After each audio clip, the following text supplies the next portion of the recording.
Leaf.com.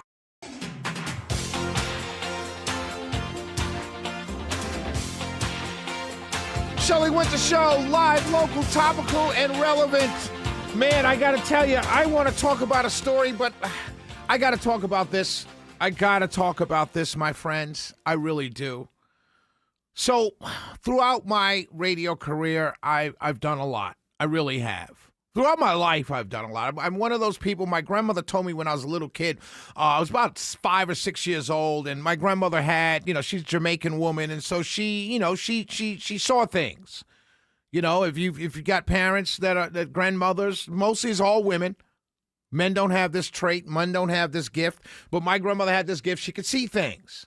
And when I was about 5 or 6 years old, I'll never forget her. I was coming home from school, and she said, you make sure you write in a book everything that happens to you because you're going to have a very interesting life. She didn't say good. She didn't say bad. She said interesting. And that I've had.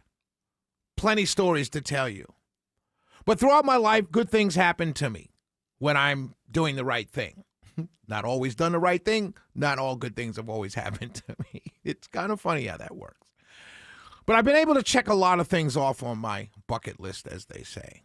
Some things I wrote on on that list. Some things I add to the list as life goes on. One of the things that I was able to check off my bucket list, which was never on there, was being in the Oval Office to visit a president of the United States. I did that during Trump's first term. I was right there, standing next to the Resolute desk. You could see the pictures. I have the receipts. The other time, a bucket list, a young U.S. senator was running for president. I said he was going to win, and I met him in Georgia. Name was Barack Obama. A lot of things have gone on in my life, good things.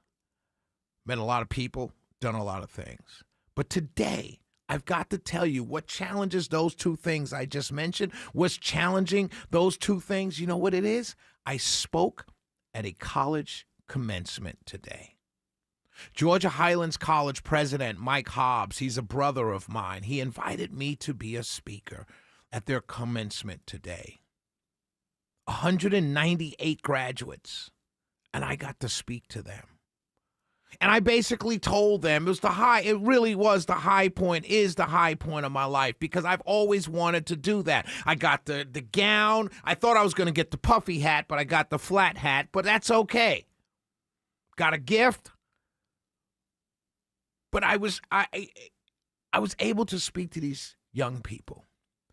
And I only have a couple minutes, so I can't read my speech. I wanted to come on the air and read my speech to you, but I can't do it. So let me just tell you what I said to them in short.